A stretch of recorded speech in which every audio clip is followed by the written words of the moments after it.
Hello दोस्तों। Black fungus ये नाम आजकल सुर्खियों में है और हर किसी की जुबान पे यही बात है कि ये ब्लैक फंगस क्या है। कहीं मुझे तो ब्लैक फंगस नहीं हो गया है। तो क्या आपको ब्लैक फंगस है या आपको हो सकता है? इसकी पूरी जानकारी लेने के लिए आज हमारे साथ पंजाब के दो वरिष्ठ आंखों के विशेषज्ञ doctor Sanjeev Duggal Duggal eye hospital Jalandhar से और doctor Manpreet Singh global eye hospital Patiala से हमारे साथ जुड़े हैं। तो मैंने सोचा इनके साथ ब्लैक फंगस के बारे में कुछ विचार, कुछ चीजें आपके साथ साझी करें। तो इसके लिए हम आपके साथ एक छोटी सी वार्तालाप करने के लिए आज बैठे हैं। सो डॉक्टर संजीव दुग्गल, 30 साल से आप आंखों के इस प्रोफेशन में हैं। क्या इससे पहले आपने ब्लैक फंगस के बारे में इतना सुना था, इतना पढ़ा था, या आपने इतने मरीज देखे थे जितने अब देख रहे हैं, और इसका कारण क्या है? डॉक्टर कशिश, म्यूकोरमाइकोसिस कोई नई चीज़ तो है नहीं। ये बहुत सालों से एक तरह का फंगस है जो बहुत सालों से है, पर इतने मरीज जिनकी इम्यूनिटी कम हुई हो या जो इतने इम्यूनो कॉम्प्रोमाइज्ड पेशेंट हो, इतने पहले हुए ही नहीं। इस कोरोना पैंडेमिक में जितने लोग कोरोना से इन्फेक्ट हुए हैं उनकी इम्यूनिटी लेवल डाउन चला गया। एक तो वायरस की वजह से, दूसरा उन्होंने स्टीरॉइड्स लिए उसकी वजह से, इतने लोग ऑक्सीजन पे रहे उसकी वजह से इस फंगस को एक मौका मिल गया अपने आप को प्रेजेंट करने का। ये ब्लैक फंगस, इसको ब्लैक फंगस क्यों कहा जाता है? इसका नाम ब्लैक फंगस क्यों दिया जा रहा है? इसका जरूर बताइए हमें पहले। डॉक्टर कशिश, ये जो ब्लैक फंगस है इसका टेक्निकल नेम म्यूकोरमाइकोसिस है। इसकी जो कॉलोनीज होती हैं, जहाँ जहाँ भी इन्फेक्शन करता है वहाँ पे ब्लैक कलर के मार्क्स छोड़ देता है। इसकी जो कॉलोनीज होती हैं वो काले रंग की होती हैं। तो जब भी इसका डायग्नोसिस होगा, इसको देखा जाएगा इस कंडीशन को, तो आपको ब्लैक कलर के मार्क्स दिखेंगे आईज के अराउंड, फेस पे, या टूथ के ऊपर जो गम्स होते हैं उस पे, या नाक के अंदर, या साइनसेस में।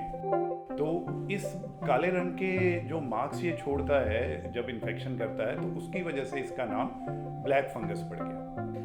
तो हमें दो बात समझ आई है। ब्लैक फंगस नाम इसका दिया गया है क्योंकि ये काले रंग की कॉलोनीज करता है, उस जगह को काला कर देता है। और जिनका शरीर कमजोर पड़ जाता है इस कोविड इरा में, या दवाइयों की वजह से, या शायद कैंसर या किसी और वजह से, तो उनके लोगों में ये म्यूकोरमाइकोसिस फंगस होने का कारण बड़ा बन गया है आज की तारीख में। पर इसके लक्षण क्या है डॉक्टर साहब? इसको हम पहचानेंगे कैसे? पहली बात तो है, जो पेशेंट डिस्चार्ज हो जाता है, उसका कोविड ठीक हो जाता है, वो घर चला जाता है, नाक उसका बंद हो जाना, नाक से पानी बहना, लगना कि नाक बहुत भारी हो गया है, ड्राई हो गया है, नाक से खून आना, आंख के इर्द गिर्द हिस्से में पेन होना, चेहरे पे दर्द होना, या पेशेंट को लगना उसकी आंख लाल हो गई है। अगर ये केसेस एडवांस हो जाते हैं तो आंख में लाली आ जाती है, आंख बड़ी बड़ी लगती है, आंख की मूवमेंट्स जो होती हैं वो रिस्ट्रिक्ट हो जाती हैं, दिखना कम हो जाता है और बंदा अपनी आंखें घुमा नहीं सकता या कहता है मुझे डबल डबल दिखता है। तो ये सिम्टम्स आते हैं पेशेंट में जिनको म्यूकोरमाइकोसिस होता है। तो डॉक्टर साहब, इसका मतलब ये है कि पेशेंट को केयरफुल रहना चाहिए। जो भी पेशेंट कोविड से बाहर निकला है तो उसको एक बार तो अपने सारे सिम्टम्स, जब भी कोई ऐसा सिम्टम आए तो उसको डॉक्टर के पास जल्दी से जल्दी आना चाहिए। हाँ, अर्ली स्टेज पे डायग्नोस होना बहुत ज़रूरी है। देखिए, किसी भी अगर मरीज़ को कोई भी ऐसा सिम्टम आता है, ज़रूरी नहीं है कि वो म्यूकोरमाइकोसिस हो, बट हमें उसको हमेशा एक सस्पिशन रख के चलना है। अगर आपकी इम्यूनिटी कम हुई है पिछले दिनों में, आप बीमार थे, आपको स्टीरॉयड का कोर्स या कोई इम्यूनोसप्रेसेंट चले हैं, या आपको ऑक्सीजन वगैरह लगी है काफ़ी देर के लिए, आप वेंटिलेटर पे थे, तो आपके म्यूकोरमाइकोसिस होने के चांसेस काफ़ी हैं। ये नहीं कि हर पेशेंट को जिसकी आंखें लाल होंगी, जिसको दर्द होगा, जिसका नाक सूखेगा, जिसको नाक बहेगा, उसको म्यूकोरमाइकोसिस ही होगा, ऐसा नहीं होता। बट येस, एनी पेशेंट जिसकी भी इम्यूनिटी कम हुई है उसको एक हम स्ट्रॉन्ग सस्पिशन देख के चलेंगे कि उसको म्यूकोरमाइकोसिस हो सकता है। डॉक्टर साहब, मेरे को लगता है कि पेशेंट की, जैसे आपने बोला, प्रॉपर हिस्ट्री, उसका डायबिटीज़ कंट्रोल, उसका स्टीरॉयड यूज़ कम से कम होना चाहिए। हमारे देश में बिकॉज जो दवाइयां हैं वो ओवर द काउंटर मिलने की वजह से, या शायद मरीज एक दूसरे से पूछ के कि आपको क्या दवाई चाहिए वही ले लेते हैं, पर वो ये बात नहीं समझ पाते हैं कि कोई भी दवाई कितनी मात्रा में कितने दिन के लिए कब देनी है वो एक एक्सपर्ट डॉक्टर नहीं बता सकता है।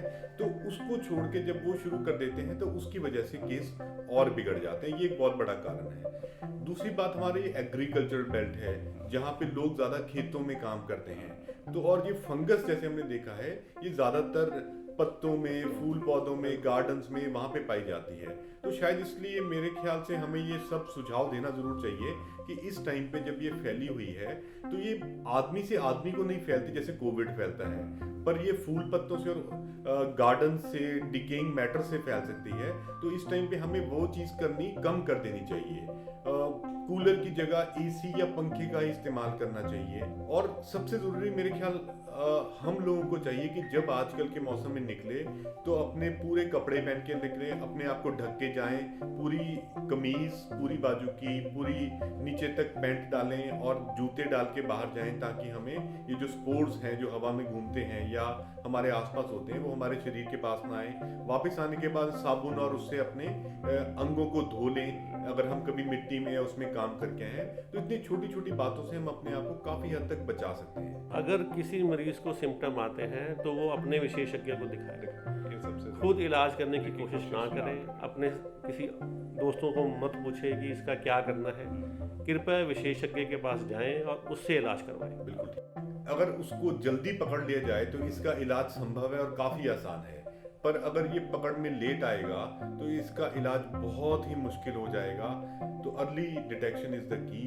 तो यही एक मैसेज हमारे दर्शकों को, हमारे मित्रों को, दोस्तों को जाना चाहिए कि जब भी आपको ऐसी कोई चीज़ लगे, जब भी जो हमने बात की है उससे आपको कभी भी लगे कि आपको इसका इफेक्ट आ रहा है, तो कृपया करके जैसे डॉक्टर संजीव दुग्गल जी और डॉक्टर मनप्रीत सिंह ने बताया कि अपने विशेषज्ञ आँख, नाक, कान, गले वाले डॉक्टरों को ज़रूर मिले। यही इसका एकमात्र तरीका है। इससे हमें लड़ना है, इससे हमें डरना नहीं है।